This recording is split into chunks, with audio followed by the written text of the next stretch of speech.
everybody, how is your day? I hope you are all doing well. This video will be about introduction to classes. In Python, classes represents one of the most important type of constructs you will work with alongside functions. In most cases, classes are very similar to functions in how they are created, but they do have some difference. In this video, you will see how to create classes and a brief overview of their structure. So let's create the most basic class and name is class. Basic, sorry. And path, basic value, basic. So this is the most fundamental class for now. We can also use dir to find out what is available in a class. So we got a few of them right here. So classes in general are good, while grouping code and behavior that can be reused. That type of grouping and behavior is not possible with functions, for example.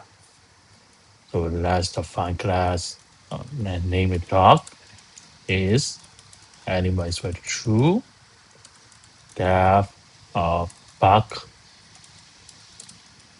train of wolf, and dog equal to dog.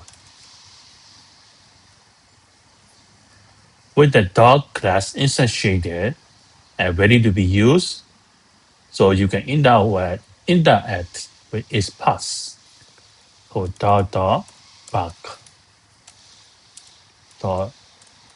dog is animal. And here we got type error. Buck takes 0 position there argument, but 1 was given. So that means we should put the self right here. When you run again, the answer is right here, and the type error is gone. It's very strange, right? I will explain about the self things at the end of this video.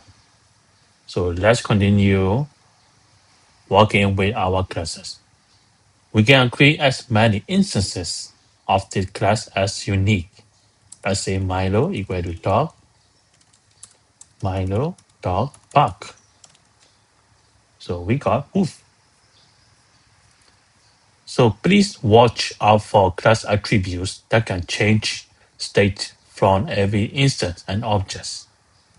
If we do this like this, dot is animal,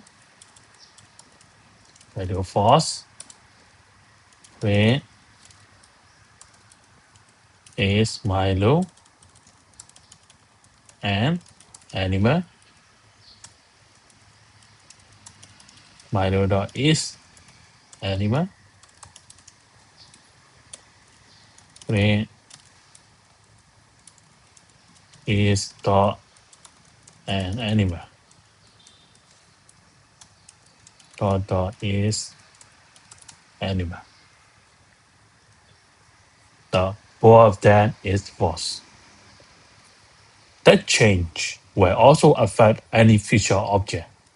Let's say Sparky value dogs, Sparky dog is animal, no bracket. It's also false. So let's come back to the self thing. So what is this thing, self? In meta and classes, self is a convention, not mandatory, so that you can refer to them internally in the class. It is tricky if you have never used it. You must create methods with self always, otherwise you will get into trouble. That's all you need to know for now. So we will go into detail later in next video. So I hope you enjoy it. So see you next time. Bye-bye.